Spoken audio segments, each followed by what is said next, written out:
रात भर शिवलिंग को ना रखे। शंकर भगवान के प्रसाद को रात भर नहीं रखना। कहीं शिव मंदिर में गए और प्रसाद मिला भी है आपको, वैसे तो शंकर जी के मंदिर में प्रसाद नहीं मिलता। क्यों? तो लिंग पुराण के अंदर और शिव महापुराण के अंदर वर्णन किया गया कि भगवान शंकर ने नंदी को वचन दिया था, सुनो नंदी। शंकर भगवान से नंदी कहता है हमारा भरण पोषण कैसे हो। शंकर भगवान कहते हैं नंदी मेरे शिवलिंग पर यदि, कई लोगों को थोड़ा ध्यान दीजिएगा, बहुत कथा पर बहुत ध्यान देना।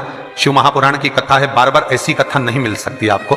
सुनोगे आप अपनी जगह पर, बहुत वक्ता हैं, बहुत प्रेम से बांचते हैं, पर जो कथा रस तत्व से आपको मिल जाए उसको ले लीजिए महाराज। कोई वस्तु, कोई भोजन आप बनाकर लेकर गए हो, कोई पकवान आप बनाकर लेकर गए हो, कोई फल लेकर गए हो, यदि शिवलिंग पर वो पकवान, वो मिठाई, वो फल टच हो गया तो वो खाने के योग्य नहीं रहता। वो घर पर लेकर मत आना, मंदिर में ही छोड़कर। यदि भोजन, पकवान, मिठाई, शिवलिंग यहां पर है और भोजन का भोग तुमने इतनी दूर से लगाया है, फल इतनी दूर रखा है, वो शिवलिंग पर टच नहीं करा गया है, तो उस प्रसाद को, उस फल को आप पा सकते हो, उसको खा सकते हो। पर जो शिवलिंग पर टच हो गया फिर वो केवल नंदी, श्रृंगी, भृंगी, प्रेतों का, भूतों का, आहूतों का भाग होता है। प्रेत, भूत, आहूतों का वो फिर खाने योग्य नहीं है। हां, यदि नर्मदेश्वर महादेव हैं, नर्मदा जी के जल से कोई शिवलिंग प्रकट हुआ है, नर्मदा जी के जल से, कोई कंकर से, नर्मदा के जल से अगर कोई शिवलिंग प्रकट हुआ है, उस शिवलिंग की स्थापना कहीं पर है या आपके घर में है, तो उसको कुछ भी टच हो जाए वो पा सकते हो, पर बाकी के शिवलिंग को स्पर्श किया हुआ नहीं पा सकते। केवल एक नर्मदेश्वर महादेव नर्मदा के जल से प्रकट हुए। कई लोग पूछते हैं ये सांप है कौन, ये सर्प है कौन, तो उसको बताओ ये भगवान शंकर के गले में जो एक सांप पड़ा हुआ है ये भगवान विष्णु हैं। और शंकर भगवान के सिर पर जो जटा में सांप दिखता है, वो हाथ में सांप बंधे रहते हैं, वो दो हाथों में, कमर पर, सिर पर, केशों पर जो सांप 5 नजर आते हैं वो, तो बताओ ये शंकर भगवान की 5 लड़कियां हैं, जया, विषहरा, शामली बारी, दो तली और देव। ये 5 लड़कियां भगवान शंकर के इर्द गिर्द घूमती हैं, आस पास भ्रमण करती हैं, सभी ये शिव की बेटियां भगवान शंकर के साथ भ्रमण करती हैं। 5 जया, विषहरा, शामली बारी, दो तली और देव, ये जो 5 पुत्रियां थी शंकर भगवान की, ये वासुकी को दी गई थी महाराज, क्योंकि ये सर्प की योनि में थी, इसलिए ये वासुकी नाग को प्रदान करी गई थी। वासुकी नाग कौन सा? जिसने मंथन कराया। वासुकी नाग कौन सा? जिसके फण पर पूर्ण पृथ्वी विराजमान है। वासुकी नाग कौन सा? जो निरंतर देवताओं के हित के लिए कार्य करता रहता है। एक पान के पत्ते के ऊपर, मात्र पान जानते हो, वो खाने वाला जो पान करता है उसका पत्ता, पान के पत्ते के ऊपर जो चंदन से शंकर के नाम, पार्वती का नाम और ब्रह्माणी सरस्वती का नाम लेकर शिव को समर्पित कर दे महाराज, उसकी भी तिथि बताइए, बड़ी सुंदर है। जब रवि का पुष्य योग पड़े, रवि पुष्य नक्षत्र हो, रवि का पुष्य योग पड़े, उस समय पान के पत्ते पर चंदन से शंकर, पार्वती और सरस्वती का स्मरण कर कर जो शिवलिंग के ऊपर उस पान के पत्ते को चढ़ाकर 5 बेलपत्र, 3 समी पत्र समर्पित कर देते हैं, उस बच्चे से चढ़वा देते हैं, वो बच्चा कभी पढ़ने में कमजोर नहीं होता, विद्या में बढ़ता ही बढ़ता है। पलटकर माँ बाप को देखना ही नहीं पड़ेगा, बच्चे को कभी भी माँ को कहना ही नहीं पड़ेगा कि पढ़ने बैठ, वो खुद पढ़ेगा, रुचि से पढ़ेगा। 5 बेलपत्र, 3 समी पत्र समर्पित कर दें, भगवान शंकर का स्मरण करें और उस बच्चे को प्रणाम करवा कर वापिस लेकर आए। बच्चा विद्या में प्रबल होता है, विद्या प्रकट भगवान शिव देने वाला है।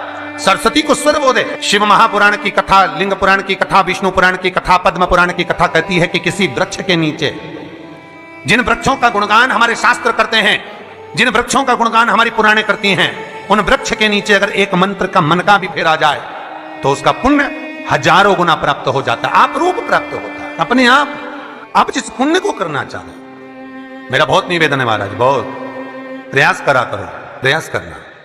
अगर हाथ के मनके की माला भी नहीं हो और किसी पीपल के पेड़ के नीचे 15 मिनट बैठने का मौका मिल गया, आंवले के वृक्ष के नीचे 5 मिनट बैठने का मौका मिल गया, किसी आंवले के वृक्ष के नीचे 5 मिनट बैठे हो, ओम नमो नारायण का मंत्र का स्मरण कर लो, ओम नमो भगवते वासुदेवाय का जाप कर लो, बस उसका फल चौगुना हजारों गुना प्राप्त हो जाता है। शमी के पेड़ के नीचे बैठे हो, श्री शिवाय नमस्तुभ्यम का जाप करिए, चौगुना गुना फल मिलेगा, 1000 गुना फल। बेलपत्री के पेड़ के नीचे गए हो, ओम नमः शिवाय ओम का जाप करिए, फल मिलेगा।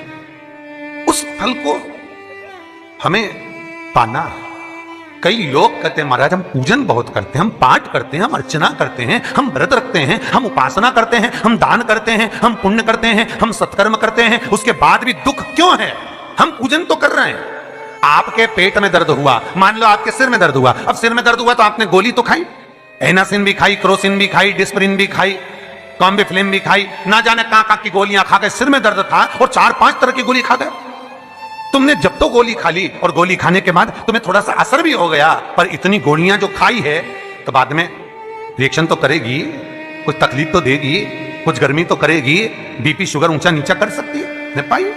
उसी तरह मंत्र, माला, पाठ, जप, अनुष्ठान फल कब देते हैं और फल कब नहीं देते, ये शिव महापुराण की उमा संहिता कह रही है। शिव महापुराण का उमा खंड, पार्वती खंड को अच्छे से पढ़िए तो उसमें बताया है, उसमें वर्णन किया है। हम पाठ करने बैठे, इतनी बड़ी पोथी लेके लोग बैठ जाते हैं, पहले राम रक्षा स्तोत्र पढ़ लिए, फिर ये पढ़ लिए, गीता जी का अध्याय पढ़ लिया, ये पढ़ लिया, ये चालीसा, दुर्गा चालीसा, शिव चालीसा, तांडव, ये मंत्र जप लो, वो मंत्र जप लो, फिर कोई महाराज बता गया वो मंत्र जप लो, फिर कोई महाराज बता गया वो मंत्र जप लो, ये वाला देवता ला के अलमारी में रख लो। इतनी बड़ी पूजन की अलमारी, बस इतनी बड़ी, ज्यादा से ज्यादा होगी तो इतना बड़ा पूजन का घर, कमरा, उसमें इतना सारा देवता।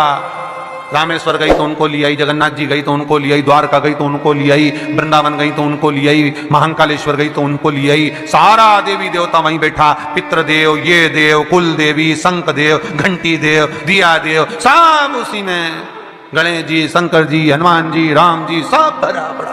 और पूजन करने सुबह से आई, सुबह से इतनी सी शक्कर लाई कटोरी में, इतनी सी शक्कर कटोरी में, भगवान को नहला धुला के कटोरी धर दी, इतनी बड़ी अलमारी में सारा देवता ऐसा कसा कसाया बैठा है, सारा देव। तीर्थ करने फिर गई तो गणेश जी शंकर भगवान से बोले पिताजी फिर जा रही है।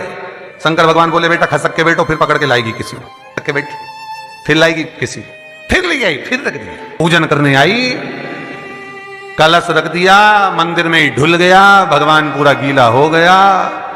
गणेश जी शंकर जी से बोले पिताजी पूरा गीला करके चली गई। शंकर भगवान बोले बेटा तो कल ही आएगी, दिया लगा के गई तो गीले में बैठो, अब नहीं आने वाली।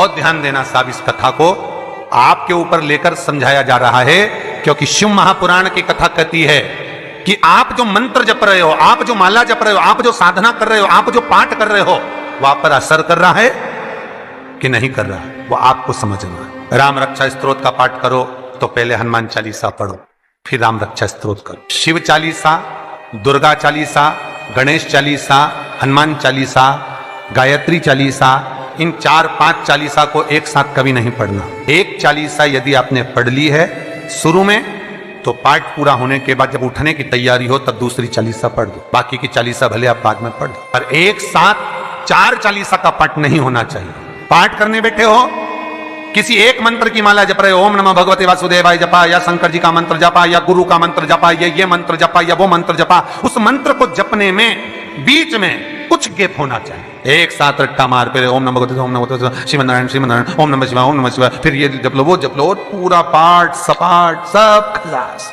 वो श्रेष्ठ नहीं। कुछ देरी